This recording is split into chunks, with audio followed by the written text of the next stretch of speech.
Welcome back, ChemStars. It's time to go over Chapter 12, Solutions and Molarity Practice Calculations. This is your page 7 if you're in Level 1 or in Level 2 Chem. Quick reminder, we need some conversion factors here. 1,000 milliliters is exactly equal to 1 liter. That'll be an important conversion factor.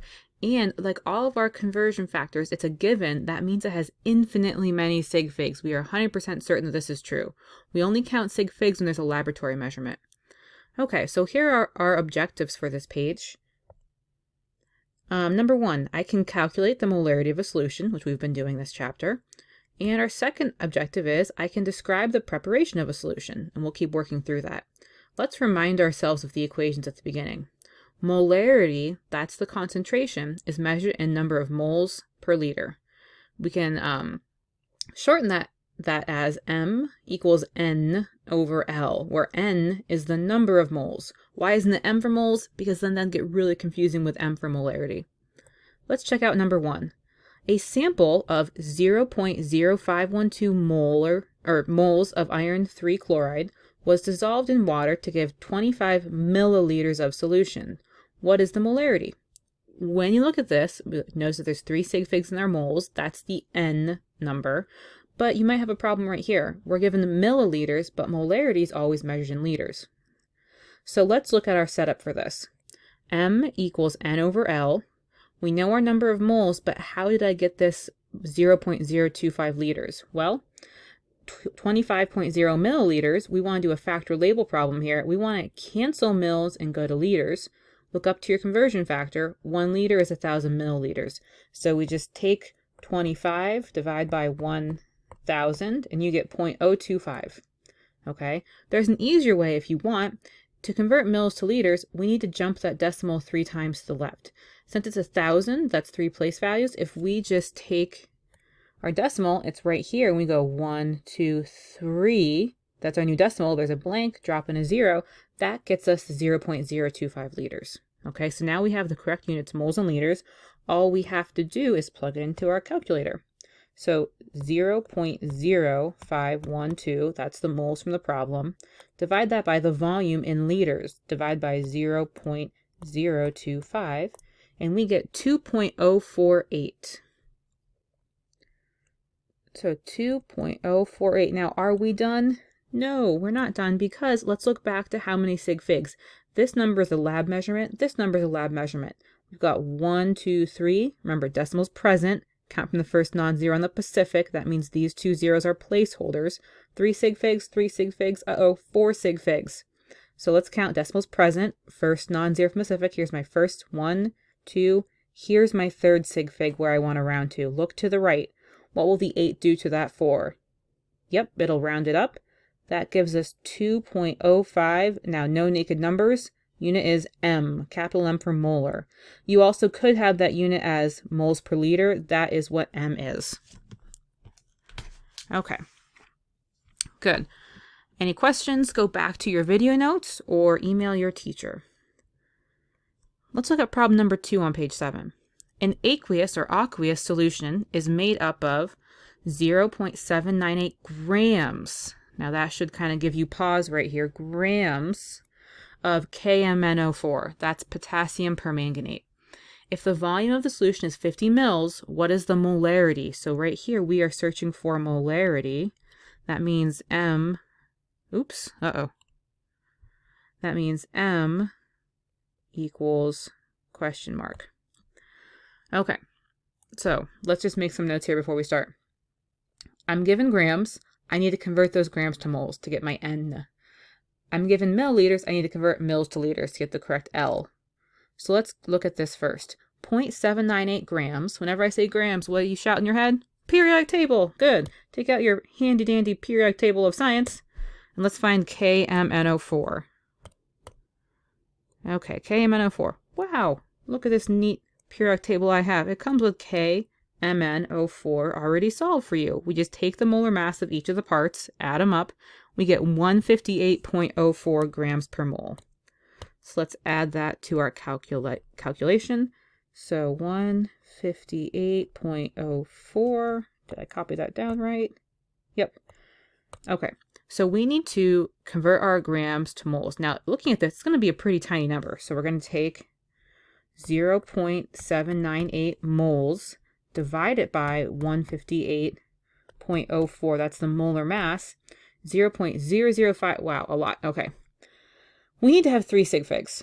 So let's just pull 4 sig figs from this number and call that good. We'll round at the end. 0.005049. 005049.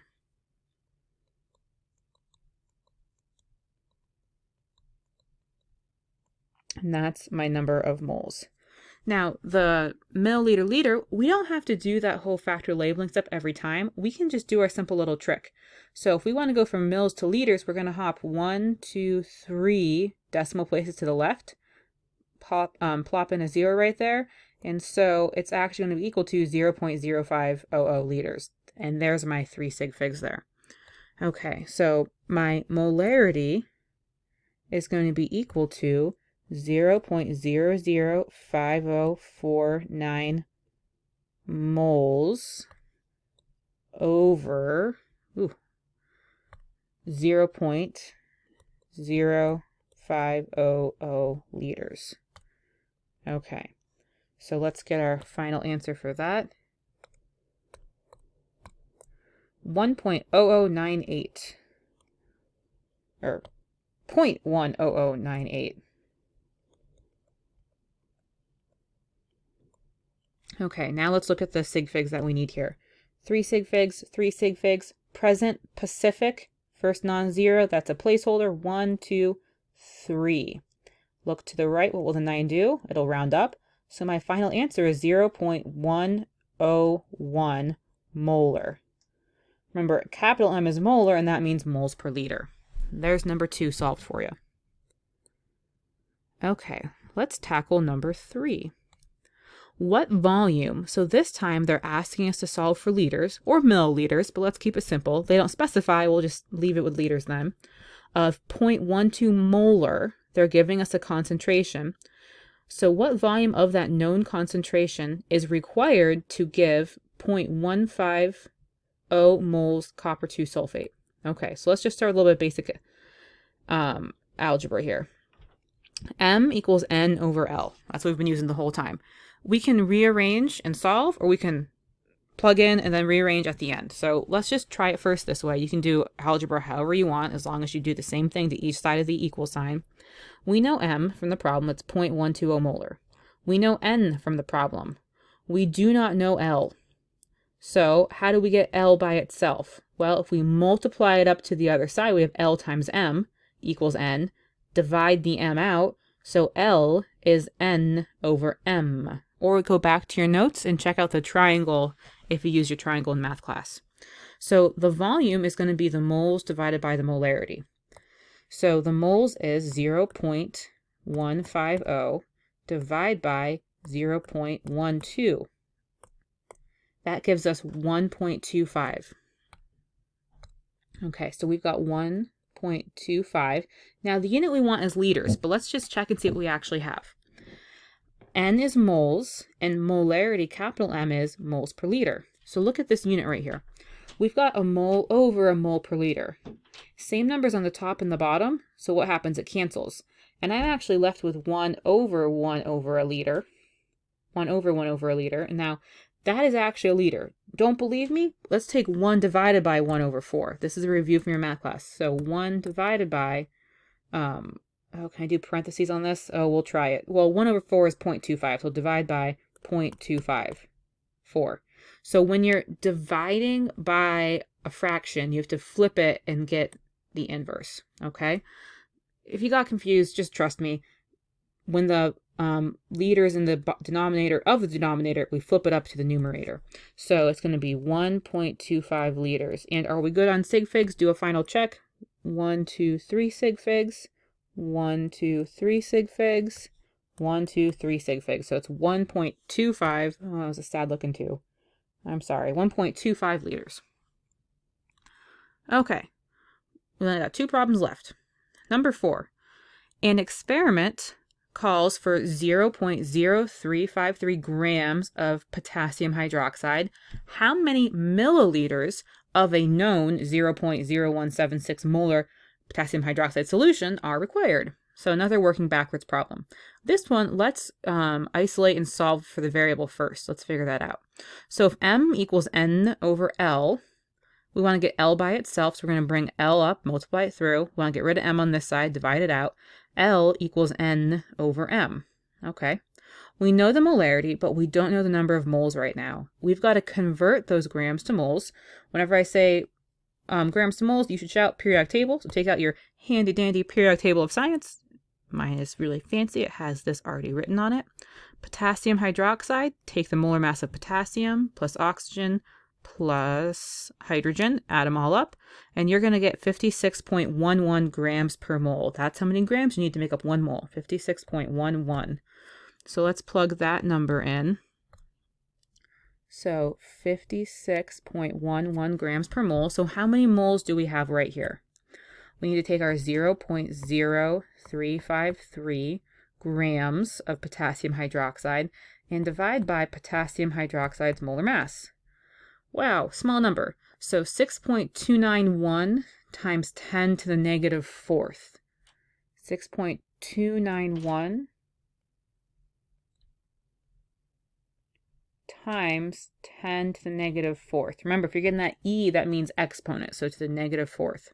So right here, we're going to take 6.291 times 10 to the negative fourth moles, and we're going to divide it by the molarity they gave us. And if you look right here, you can see the moles will cancel. We'll get that weird 1 over L in the denominator again. It will come up to the top. So take your number of moles, divide by 0.0176 molar. And we're going to get 0.0357. That's our volume in liters. So 0.0357.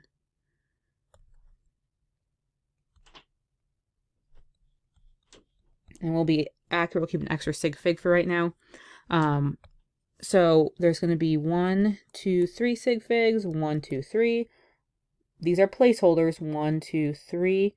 Look to the right. Will the 4 round that 7 up? No. So this is going to be how many sig figs I need. But the original problem, they don't want liters. They want milliliters. So what can we do? We can get rid of liters and go to mils. So we just need to take our answer times 1,000. Or you're moving that decimal 3 places to the right. So 35.7 will be our final answer. So we need 35.7 milliliters. There's your final answer right there. Okay, and we've got one last problem. Let me move this up a little bit. Okay, so heme obtained from red blood cells binds with oxygen gas O2.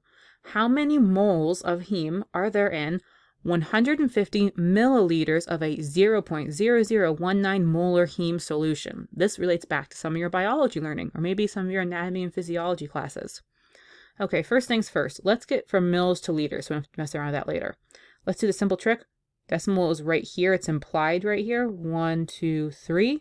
That means it's 0.150 liters. We know molarity. They're asking for a number of moles. Okay, M equals N over L. We don't know N. We do know L. We do know M. Do your algebra to isolate and solve. So how do I get N by itself? I need to multiply L to each side. So N equals M times L. N equals M from the problem, 0.0019 moles per liter. That's what M means. Times 0.150 liters. Okay. Let's get our calculator over here. Clear it out. 0.0019 moles per liter times 0.15 liters gives us a number of moles of 0.000285. 0.000285. Now that does have 3 sig figs, but the problem only gave us 2. We've got to round to 2 sig figs. So decimals present, begin counting at the first non-zero from the Pacific. That means these are all placeholders. 1, 2. Here's my second sig fig. So look to the right.